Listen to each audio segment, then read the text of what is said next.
All right, we should be ready to go now. So, what have you been doing up? Because I know it looks, looking at some of your your pre-recorded shows and whatnot. I know it seems like you've been going through a lot of changes too on your end.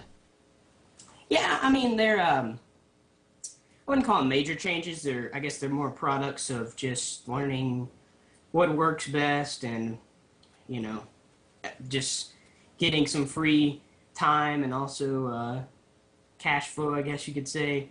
Just saving up the. It's just minor upgrades, but yeah, we have had some pretty major things that we've done that has increased how we do the shows and things. So. Well, I know before. Well, of course, Jacob Roberts. Now, I think before you used to have him Skyped in. I didn't realize. I think I seen him in the studio, the same place you are. Yeah. So we used to do it. I used to use a. Well, I mean, it's not a far cry from what we use now, but I used to use a just a spare bedroom. Now we're actually in like a more of a den type deal, so it's more of an open spaced area, which means we can have like a longer table and things. But yeah, Jacob used to Skype in, but he only lives like literally minutes down the road. So one day we just decided Skype really, if you think about it, Skype lowers the quality of what you can make your shows look like and what you can do. Especially, I mean, compared to, we, like Jacob just bought an HD web or an HD camera, we're going to be able to use that, and our video production is going to go up, our production quality is going to go up by, a ton. But thinking about when we used to do it over Skype, I mean, there's only, no matter how much bandwidth you have, there's only a certain amount of, like, video quality you can get from Skype, you know what I mean? So, yeah. Well, I think maybe a lot of shows they Skype people in, but it's due to they're like half across the country or another country or whatever. I didn't realize. The cool thing is, we just had the option. Jacob, I don't know why we didn't really do it on site all along, but if you have the option to do it in studio or whatever, I would say definitely worth it. Yeah, well, eventually I like to get maybe some more people in here. I think I think it was last Christmas I had my stepdaughter in here. Yeah. I enjoyed that show with your stepdaughter on there. That was cool. I don't know. I've got a I don't know. This Corpus Christi area didn't seem like nobody. Well, see, yeah, it just so happened that Jacob and I had. I guess I don't know. I had asked Jacob to do the shows with me, and the only reason I actually knew Jacob was from church and things. So I guess I know exactly what you're talking about. Like a lot of the people that we have on as well are from. We had a guy on the other day, last Monday from. Where was he from? Seattle. So I mean, there's no way possible. But the way I look at it is, if possible, it's always cool to have people in studio. It gives the show kind of a different vibe, I think. But other than that, Skype's a great tool when it works, I guess. Yeah. I've been pretty lucky. I mean, occasionally it does lock the video up. Usually the audio's not affected so much, but yeah, more of our issues really are getting we've struggled to get video working. More of our issues are setting it up and getting it ready than actually use it. Once we get rolling, it usually works out great. But well, now excuse me, I'm still recovering from a. Oh yeah, that's right. I've seen that somewhere. I think it was on your website actually, but I didn't know the date on that. Yeah, Jacob and I have both been sick, so it made for an interesting show on Monday. You just typed everything in, I guess. Yeah. Let's see.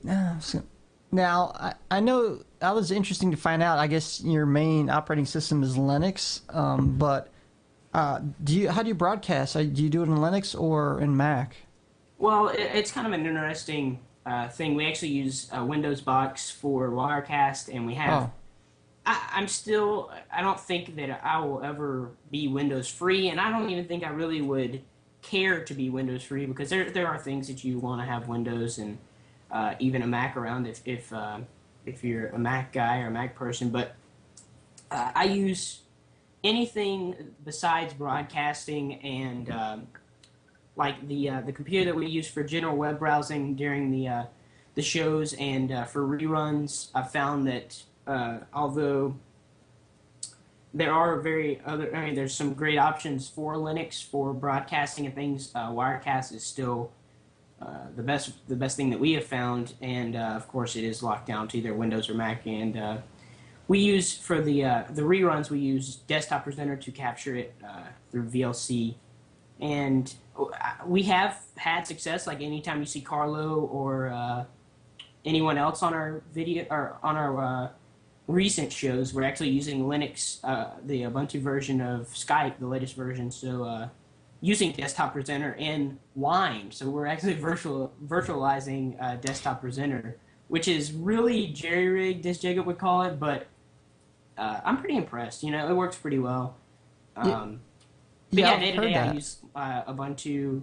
I edit all of our shows, upload, encode. Everything besides broadcast and record and everything is done on Linux. So. I have heard of some people using like putting Desktop Presenter in Wine on a Linux system. Well, I never actually tried that. I don't think, but. I thought it pretty interesting. You know how Desktop Presenter, I'm sure you're familiar with, you can resize the window using, like the latest version, you can resize it using the, they'll give you a resize tool or whatever, and you can capture just a certain little area. It's very easy, pretty cool.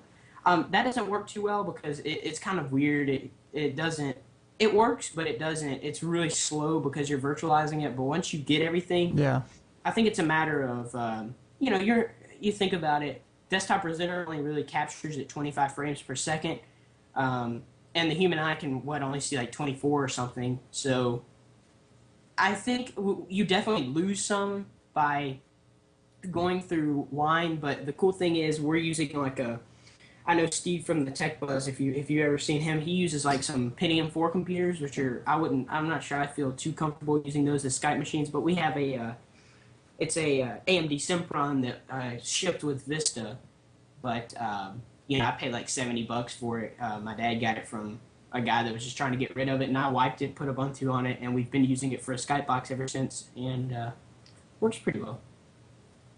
Yeah, I know. What's you call it a Skyposaurus? I forgot the Leo. Oh yeah, Leo Skyposaurus. Yeah.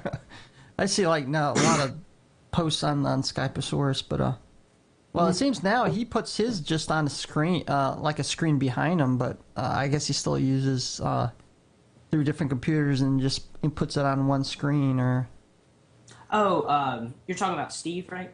No. In this case, Leo Laporte. Oh yeah. You know so how Leo has 4 different. Oh, that was weird. Sorry about that. Leo has 4 different computers, and what he does is, you know, he uses a hardware video solution. So he takes the S-video out of those computers and goes directly into his Skype or his hardware video solution. So. Oh yeah, that's right. I think he has a TriCaster, yeah, so right, I don't know how he inputs the Skype part into it. I don't know if it's the audio or video or both. Or yeah. So what he does, I think, is that they're literally what I would call a NetTop. It's like a netbook. It's custom built, but it's essentially netbook hardware that he uses. And they have S-video out as well as VGA, so essentially it has 2 video outputs. You know, if you'd use dual monitors or like on a laptop, you can mirror the display like on a projector or something. He sends one video out to the to that display that you see behind him, and then he also sends another one into the hardware, the TriCaster, which allows him to broadcast it to Justin.tv and everywhere. So definitely. Honestly, I think that I saw a guy. He was a couple guys. I like to track the things that people are talking about Wirecast and such on Twitter, because I'm not like an expert or anything, but I would consider myself. You know, I have used Wirecast for about a year and a half since version 3 point something. I can't remember, but anyway. And I always like to answer questions. I just find it interesting, community, things like that. But I saw a guy, and he was saying, well, I wish that, you know, if TriCaster if NewTek would make a TriCaster about $4,000, $5,000, I'd probably buy it. I said, well, have you ever given Wirecast a try? And he said yes, but honestly, I think Wirecast is there's a lot of different things that you can do in Wirecast that I think you would be hard pressed to do with a TriCaster. As a matter of fact, and the cool thing is, Wirecast can essentially it takes whatever you give it. So I think you use a Mac Pro, or you do have a Mac Pro. I think you use Intensity Pro. Yeah, Intensity capture cards, right? Yeah. So you can, with a TriCaster, you would be hard pressed. It's about $40,000 to do HD capture solutions like you're doing. And I know a Mac Pro is like $4,000, $5,000, but it's a far cry from 40,000. You know what I mean? So yeah. And Wirecast is such an easy to use interface. I think Wirecast can. It's one of those things where it can be almost as simple as you make it. There's still a learning curve, but also the interesting thing is you can still do a lot of pro things. Like some people, they can't grasp that we're actually just using a piece of software that does what we do, because we do live green screening, we have motion backgrounds, and we also have motion lower thirds. So if you throw it at Wirecast and if you have the hardware, you can probably do it. So, well, it seems to have certain things it doesn't do well. Like you can't input any video. I used to have problems with playing some of my old video, and it seems to be a resolution problem. It's got to be set for a specific resolution. And just earlier, I don't know if it was last show or the show before last. The two of the videos I inputted, greened out when it was working fine before, right. And there's still some problems. Hopefully, they're gonna get that worked out. But yeah, I'm sure they will. But we have found that I'm sure that not all your videos are transcoded in the same format. But if you can, if at all possible, use a QuickTime format like .mov, because I think Wirecast is based on QuickTime essentially in the back end. And it works the best. We have had no problems whatsoever. Like Jacob pulled some video off his flip camera, just one of those little HD cameras that you keep in your pocket and things, and it worked great. But I know what you mean. I think it's hard. It has issues playing other formats that aren't QuickTime based.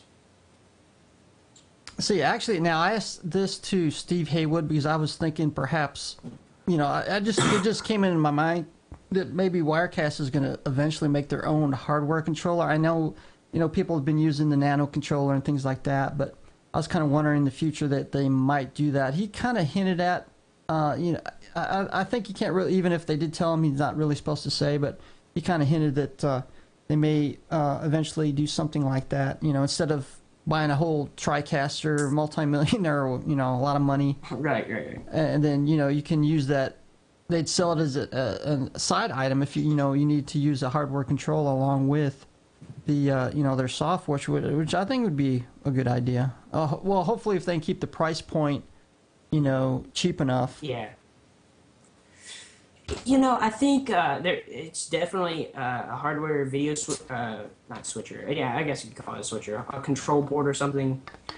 Is definitely worth investing in if you're going to do, like I know you do 2 shows a week, and if you're going to use a lot of inputs like you do, like we do, it is much better to use it. I'll show you what we use here, since I'm technically sitting at our, where we broadcast every day. We use something called I don't know if you guys can see that. This is a gaming pad, what I would call a gaming pad, and it has 14 mappable keys. You can get these. It's compatible with Mac or Windows, and it's made by Razer. I think it's called the I can't remember it. It sounds like a Japanese word, but anyway, you can, if you just search Razer gaming pad on Google, I'm pretty sure it comes up.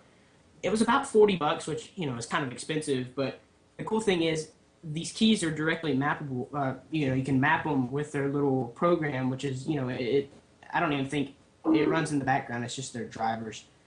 But so Wirecast on Windows actually has, you can map the F1 through 11 or 1 through 12 keys to do whatever you want in Wirecast, which is pretty cool. And I know on Mac you don't have F keys, correct? But you do have. I think we do, but they're integrated with other keys. You got to use a function key with it. Yeah. Yeah.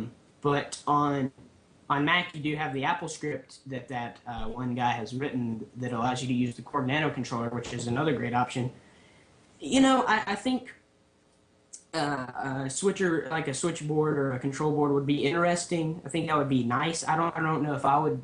Considering I'm pretty happy with what we have here now. If it interfaced with Wirecast well enough, like the TriCaster control board, honestly, that's the thing I want. That Leo has is that nice control board that you know how Wirecast, if you're familiar with Wirecast, it has multiple layers, Yeah. which allows that like we use a lower thirds layer, and then we have a shots layer, and then we have like an audio layer and different layers and things. That would be nice to have like a single row of keys that just controlled lower thirds, that just controlled shots, things like that. Well, I would see Wirecast if they ever did something like that, that it would have support for that. But if it was maybe under like 150, I could see maybe $200, which I know is pretty steep, but um, especially after you paid between like 500 and $1,000 to get yourself into Wirecast. But I think we're honestly watching some coverage of NAB. I think we're going to see some solutions that are very viable and very intriguing to the I guess you would say like the low end broadcaster or the internet podcaster, whatever. well, I know before. Yeah, I know Wirecast has the ability to use like the numbered keys. I forgot you can use the F1 through F whatever keys as well. And you can use a keyboard, but I just find that this gamepad is easier to use, and it's much smaller, and you can just do it with one hand. So we just map the F keys through like number 12 on this gaming pad, and we switch to Wirecast that way. But Well, they're actually also they're looking at another product which I've done on my show, but it's maybe a month ago or so, and I forgot the exact name of the product. I think it's Cube Tech or something like that, which is like a mobile streaming solution. With live yeah, we view. talked about that on our show as well.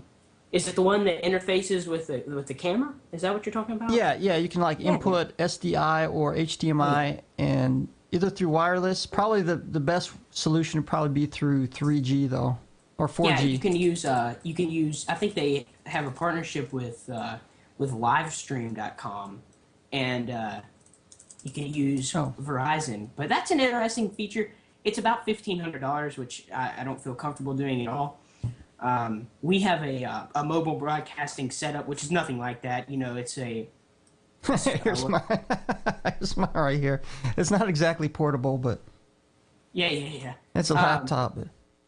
So essentially we could use a laptop as well, but we have something that Jacob built. Jacob's been to the last 2 or 3 CES shows. I can't remember if it's 2 or 3. Anyway, 2 years ago, or 2 years ago, he won a shuttle PC, which is like a box, and it had like the motherboard. It was like a bare bones kit. And 2 years ago, thank you, Jacob. And he won a shuttle PC, and he built it. He made it. It's a screamer. It's like a hex core AMD. It's got like 8 gigs of RAM or something. And it's tiny. I mean, if you think about it, like he has I think it's about the size of a paperback, I think.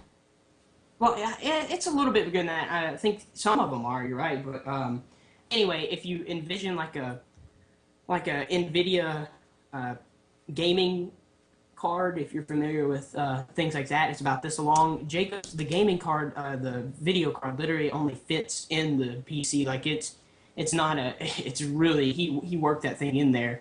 But so he's got that on on this really cool mount from a company called Ergotrons. And they make some PC, monitor mounts and things.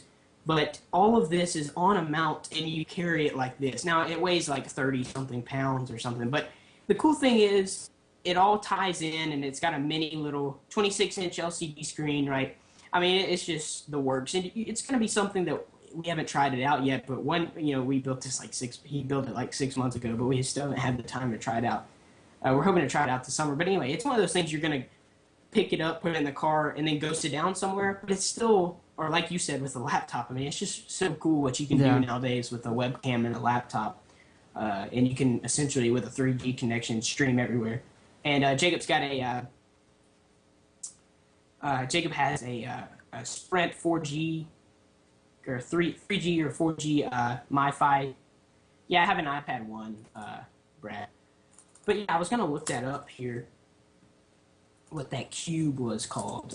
It was like Cube Tech or I think it might have been Teradek. I don't know what it's called anyway. Well, I don't think it had full support in Wirecast. There was a way that people could do it. You know, like doing a desktop presenter or something like that. But supposedly they're gonna write that in there so people can be able to use it. You know, or what do you call it? Native support or whatever. Yeah. Drivers or whatever. I think we may be talking about two different things, but I also know what you're talking about as well. This thing was. Are you talking about the thing that? I think I know what you're talking about now. TerraCube or TechCube or I can't remember. I have to look it up. Yeah, there's one that Livestream, which is a service kind of like Justin. Sorry, Justin. Yeah, it has a account with Ustream that you can also stream to. Yeah. Yeah. I'm trying to look for it here, but they've actually partnered with somebody that we talked about there. Anyway, it doesn't really matter. Essentially, it's just like I know you just got a beach check, right? Audio. Yeah. Now, I like to do it's not going to be true remote broadcast as far as streaming it live. It'll be recorded, but that way I can, get better mic inputs. I can, plus the audio is going to be slightly better. So that's probably what I'm going to use some future setups. The comparison I was going to make with that is it literally reminds me of the thing I'm talking about. Literally reminds me of that beach check. It just mounts under the camera, and it's a little tiny box, and it allows you to stream. But it's about $1,500, so I don't think we're there quite yet.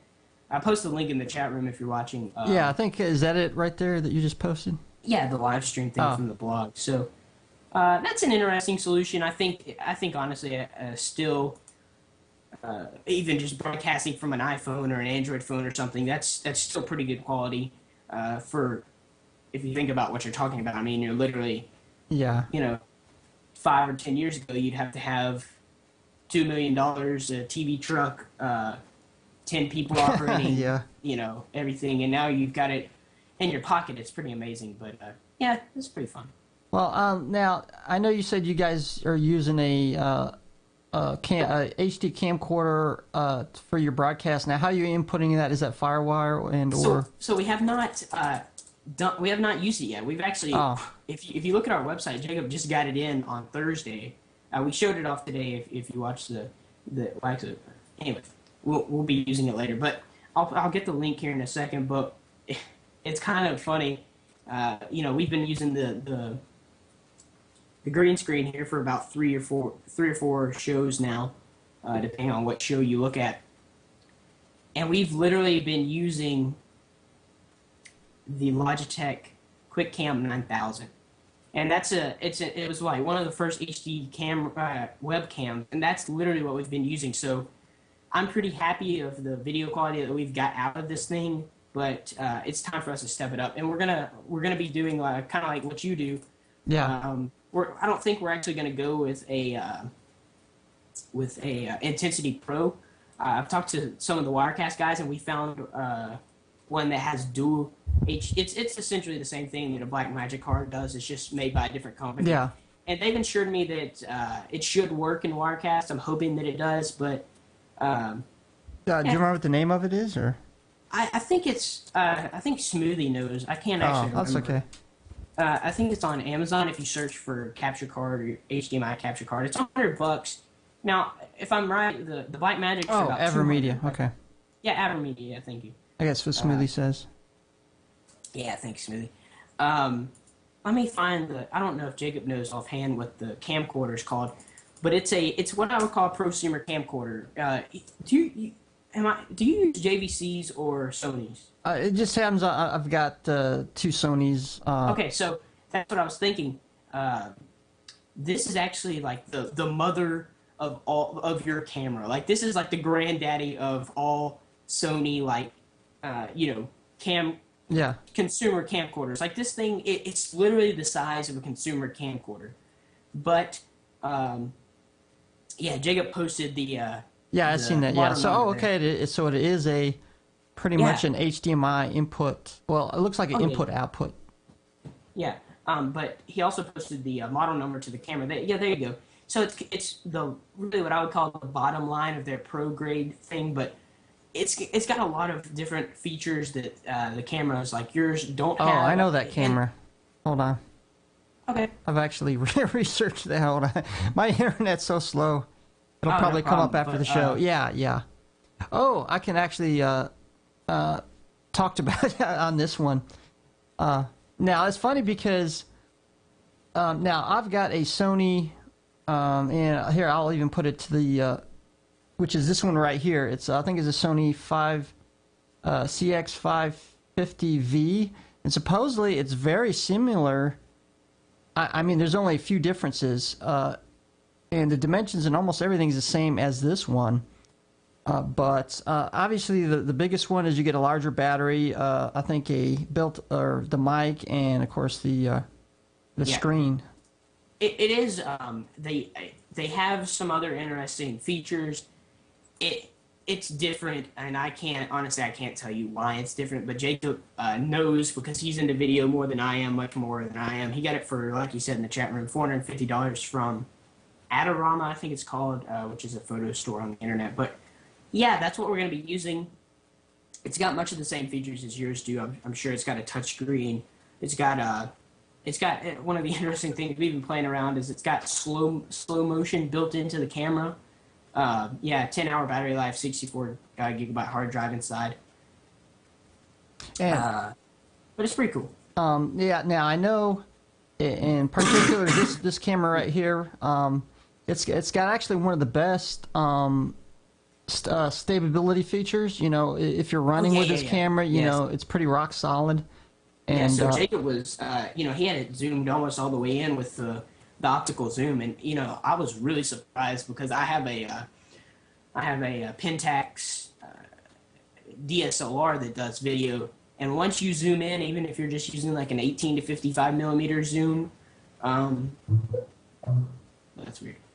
Sorry, my Skype is going on over there, off over there. I don't know. I should have turned it off. Anyway, and that thing is just so crisp. I mean, you see videos on the internet like Jacob's Flip. It's a really cool camera, but it's like all shaky and stuff, even when you have image stabilization, if it has it turned on. But this thing is so great, for image stabilization and things. It's really cool. And now what I did too is because I wanted to, on remote shoots, I do have that, the Beach Tech audio adapter and all that, but there might be times where I still need for portability, because then I'll have this mic attached to me all the time. So I actually went ahead and I ordered the mic and the lens hood. Now the battery I didn't worry about because I got several batteries that replacements for that. So, and I think it's such since the dimensions and everything are the same, it should work fine. And I even checked the screw threads for the that particular camera. So yeah, I've got them on order, but I don't know. It seems like a lot of Sony stuff is on back order. I don't know if it's because of the earthquake in Japan or other issues. But it's still on order. I think they are based in Japan or somewhere. But yeah, that Sony makes some really great video products. But that hitting on the shotgun mic for a second, I thought about investing in a Beach Tech, and we may do that later. But that shotgun mic is really good at off-axis rejecting. Jacob he put it in his vlog. A video that he filmed with it, and if you're standing behind the camera, even if you're like right up on it, you can barely even hear yourself. So that's good for trade shows and things.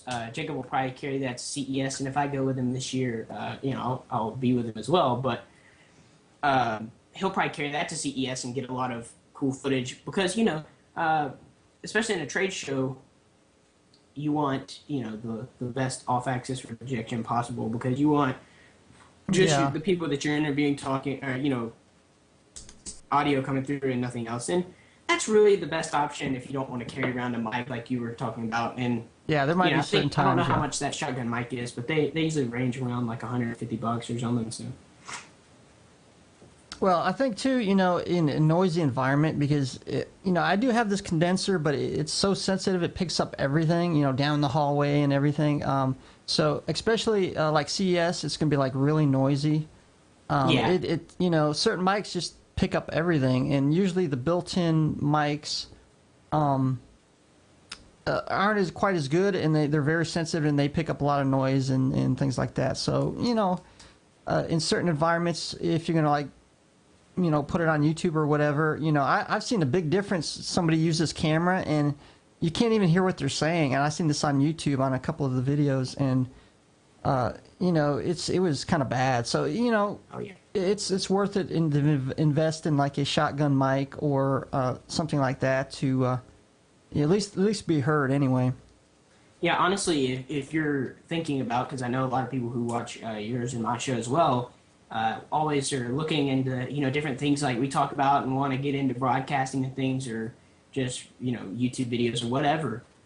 I can't stress enough how important audio is. You know, we've invested, well, I guess considering how much the camera costs, we really haven't invested near as much. Anyway, before now, we've invested hundreds of dollars in audio equipment and only $100 in the video camera.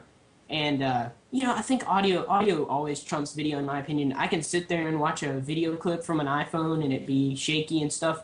But, you know, if I don't really care if the video's in 4K or 1080p. If I can't hear what they're saying, I'm not going to watch the video. I'm sorry. I've seen people like you're talking about, you know, tech reviewers and such, they'll just be using the onboard microphone. Now, you know, granted, some onboard microphones are pretty decent.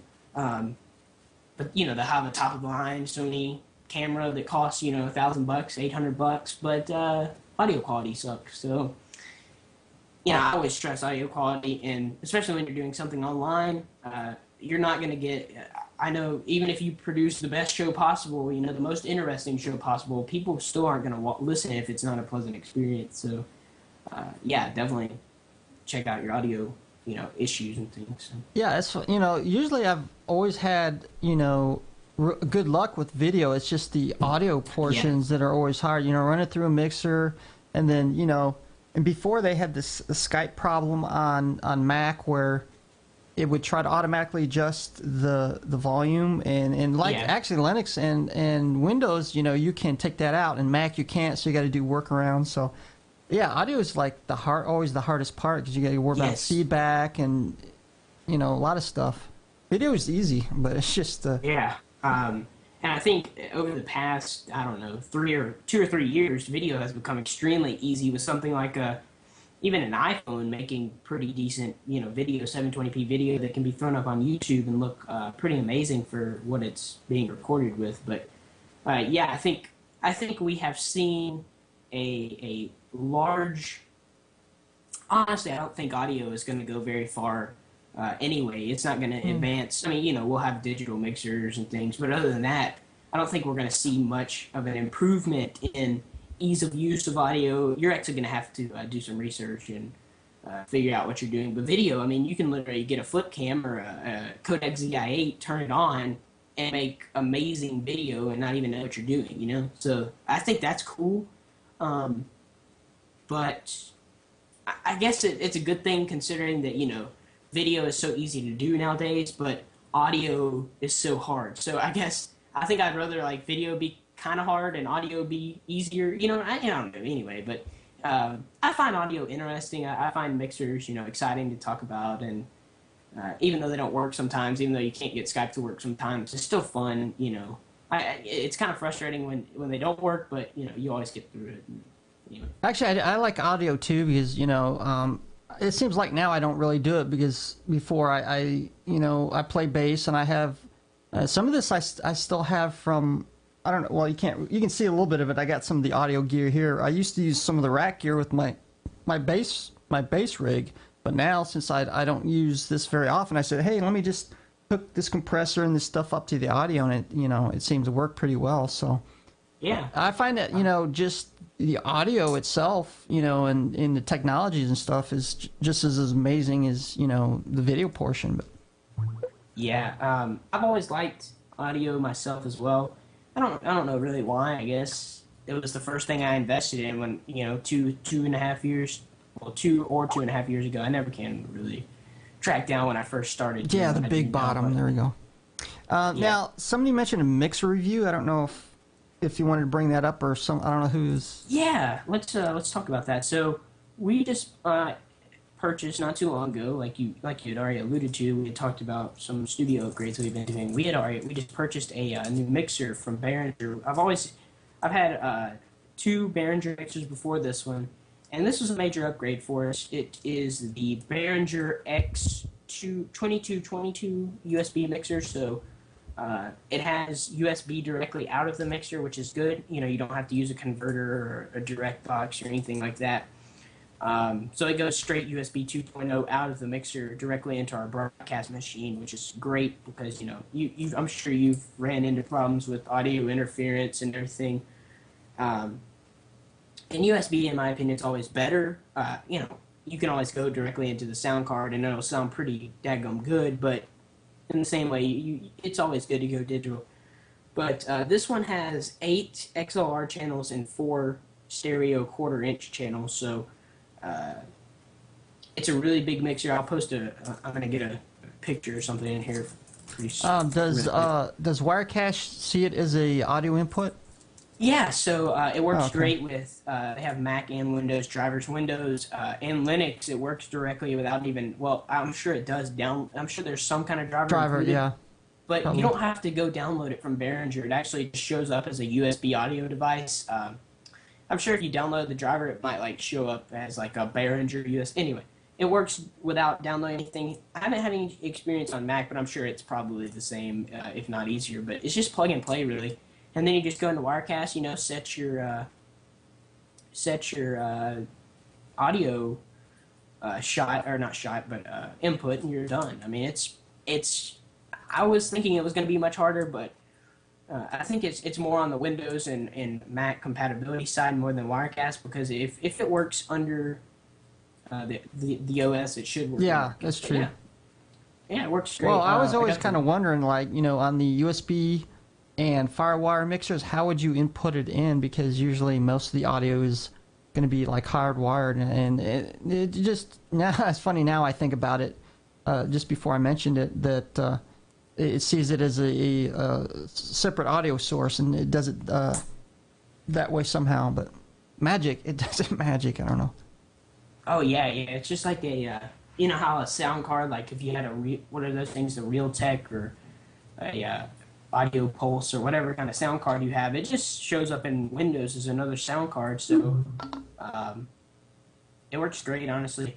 So the cool thing is, the thing about this mixer is it does not lack on inputs or outputs. It just has, just think about it as it having an additional USB. So it still has like it has 4, I can't remember, 4 or 5 outputs, which is nice because we need at least 4. So yeah. Now I mentioned, I seen this on one of your broadcast shows or on your website. Now, I think you said you use mostly Windows, right? Right, for our broadcast. Yeah. Oh, well, okay. Well, because for some reason I was thinking use Mac. I don't know why, but I think you mentioned the Final Cut Pro X, but you know, since we can talk about that. I mean, I've researched it a little bit. We talked about it on our, not this week's show, but last week's show. Yeah, when it was first. Now I think we do get, you know, some Mac users out there, and you know, I've talked about it before. I don't. It might even be last year. I can't remember always, but yeah. Well, you know, because I always I read the forums, and I think it's Mac rumors, and it seems like a lot of people, they don't want to change. I admit, I don't like to change sometimes either, but because they're thinking it's going to be like so simplistic, and well, for different reasons. They're afraid a lot of their advanced editing stuff they can do, it's going to go away. It's going to go to iMovie and things like that. I think the price point's going to actually sell more. Yes. Get more people into, you know, video editing, and you know, I don't know. What's your take on the Final Cut Pro X? I believe it's $299, and it's going to be available in the Mac App Store in I think June maybe or something. But honestly, I think it's a really interesting price point, and also a very interesting development in what Apple's done. I use a free video editing solution, which is great on Linux, and also, I know Jacob uses what is it? Do you guys use Kdenlive, or I'm not sure what the? I don't use Kdenlive. It's kind of, and I'm going to allude to this in a second, but it's very user not friendly or user unfriendly because of this. But I know exactly what you're talking about. We've tried it, but I use a program called OpenShot. It's a newer program, but Kdenlive is a great alternative. It's probably more feature-rich, more than OpenShot. But anyway, so I don't know if you've ever seen a version of Final Cut before. I'm sure you have, or heard about it or whatever. You have to. It's you know how Photoshop, you can kind of go in there and dabble around with some of the features. You can kind of get into it. Even though if you don't know what you're doing, you spend like an hour with it, you can probably do 80% of what can be done in Photoshop or whatever. My experience with Final Cut is you're going to have to take classes. You're going to have to either go to like a university or college or whatever, take classes. You can learn on your own, but to do it right, you're going to have to spend hours upon hours perfecting how you do it or fooling around with it, whatever. With the new magnetic timeline, I think they call it, and the UI features, I think it's gonna be somebody like you or me that uses, if you use a Mac, or somebody that edits YouTube videos day to day. First of all, the $300 price point, I mean, that's a steal for a video editor of that. Yeah, that's what I think. Yeah. Yeah, but I think it's going to bring a lot of new users into it. Like, I know a lot of YouTubers. I think, do you use iMovie if you ever edit anything most of the time? Yeah, you know what? Yeah, most of the time, because usually iMovie is pretty quick. I can input it in there and get it done, and and that's it. Now, I did recently get this Adobe Premiere Elements 9, and it also comes with Photoshop Elements 9. I think it was like $100. But yeah, the Elements series is really nice because it is lacking like only a couple features that only I would say pros would use. So yeah, but that's what Jacob uses. He uses Premiere to edit his vlogs and things. The only thing there's been a few. I don't know. It seems a bit slow. I don't know if it's because of the codec. Supposedly it can input AVDCH natively or something, but I think perhaps that's why it's so slow. I don't know because it's been a Windows program for a long time, and then they brought it back to the Mac, and perhaps crossing it over, they didn't do as good of a job. It just seems a bit slow on some of the on the video stuff. So I'm kind of looking forward to the new Final Cut Pro coming out, because I know on iMovie it's very fast. I mean, it does transcode it to a different format, but once it's inputted, anything I do, it's I don't have to wait, or no lags or anything like that. Right, and I would say that Final Cut 10 or X or whatever you want to call it is a very nice fusion in between iMovie and the current version of Final Cut. Well, I don't think they're really. They just happen to use the iMovie backdrop interface. Right. And I think the features are going to be there. Some things may be simplified. It's not I think it's mainly even for advanced video editors with the older versions of Final Cut Pro. Some things they're making more easier, like mundane tasks, like background rendering and things like that. I don't think it's going to be simplified too much. Like iMovie. Like right. iMovie Express, or however you want to say it, or iMovie Pro. The way I'm looking at it is, it's going to bring the extremist user of iMovie, what I would consider like a really, like if I edited in iMovie, I would probably consider myself I would be on the edge of like wanting to upgrade to Final Cut, but still using iMovie because it's so simplistic, and the different encoding, how easy it is, and things like that. But I think there's going to be even more people migrating to Final Cut because of the UI changes and how much I understand it's going to be a lot easier to use than the current version of Final Cut. Maybe not, maybe I'm thinking something else, but I think, like I said, it's going to be a good fusion where you're going to get the more experienced iMovie users. I mean, sure, you're not going to get somebody who, first of all, iMovie is free with a Mac, right? And Yeah. then second of all, you're not going to get the mom and dad or the 12-year-old or the 10-year-old who's doing a school project or just wanting to edit some pictures together using Final Cut. That's not what I'm talking about. I'm talking about like the guy who does YouTube videos for a living, or the guy who does podcasts on the side or for a living or whatever, and he wants to edit video. I think that's going to bring him into Final Cut because of it looks more like iMovie and it functions more like iMovie, but you still have all the pro features there. Yeah. It's just easier to use. Well, I think, you know, I'm probably gonna end up purchasing it sooner or later, but it's like, you know, if it's something that I want to do more than just iMovie, and then obviously I have to use a different editor. And another thing I totally forgot about is, you know, most of the video editing programs, even on a Mac, is 32-bit, and then I can only access up to, you know, 4 gigs of memory. And, you know, I just inputted, you know, 24 gigs so I can edit, you know, big shows all together, or, you know, put in a bunch of different clips and, you know, not have to bog down my computer. Right. And something I totally forgot about. I'm like, damn. And I checked all the video editors I had. iMovie was, you know, still 32-bit. That Premiere Elements, it was 32-bit. I'm like, oh, that's great. I just spent all this money on RAM, and I can't even open up large files. So it looks like, you know, I'll probably end up getting Final Cut Pro X just for if I'm inputting, you know, 2 or 3 hours or more of video at one time, I'd be able to open all that up. Right, I know what you're saying. Yeah, it is 64-bit now with the latest version. I think that was something that we would probably have to see, considering, you know, RAM has gotten so cheap. I mean, you can go out and buy, like, 8 gigs of RAM for, like, you know, not even, maybe a couple $100, if that, you know.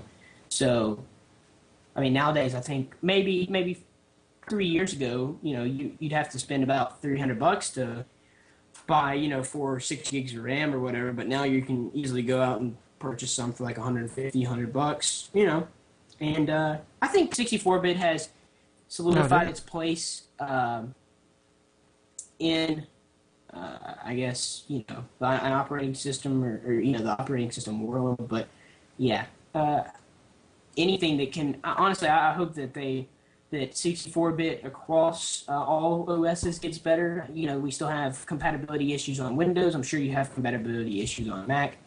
And, you know, the greatest compatibility issues that I've seen being a day-to-day Linux user is on Linux. You know, 64-bit Linux is still, I think it's better comparative to what all the other OSs are. But, you know, some of the third-party software, I mean, Flash works pretty decent now. But, you know, something like Adobe Air or even some programs, you know, they'd have to be specifically built for 64-bit architecture. And well, I believe Linux has been like 64-bit. You know? Linux has been like 64-bit, I believe, before any of the other. Yeah. Well, I know Windows. I'm not sure if it was before Mac or not. And it was funny too because Adobe was the first to put 64-bit Flash. I think it was beta version on Linux instead of Windows, which is very strange. But I'm guessing because Linux has been 64-bit the longest, perhaps that's why they did that. But I think, you know, Windows was kind of hesitant, and I'm sure Mac was, you know, Apple, you really don't have to worry about that because I think Apple having, you know, complete control over hardware, unless you have like a laptop or a Mac Pro that you can upgrade on, you know, I think it doesn't matter as much. I know it matters to the video professional or something like that, but yeah, so I think the community, different Linux communities embrace the fact that 64-bit was a rising architecture, you know. yeah, actually, Hellraiser 2 mentioned, I think when Windows 2000 got 64-bit first. Yeah, I think you are right. I totally forgot about that. But still, you know, 64-bit, anyway. Yeah, 64-bit, still, in my opinion, if everything was 64-bit, it's great, honestly.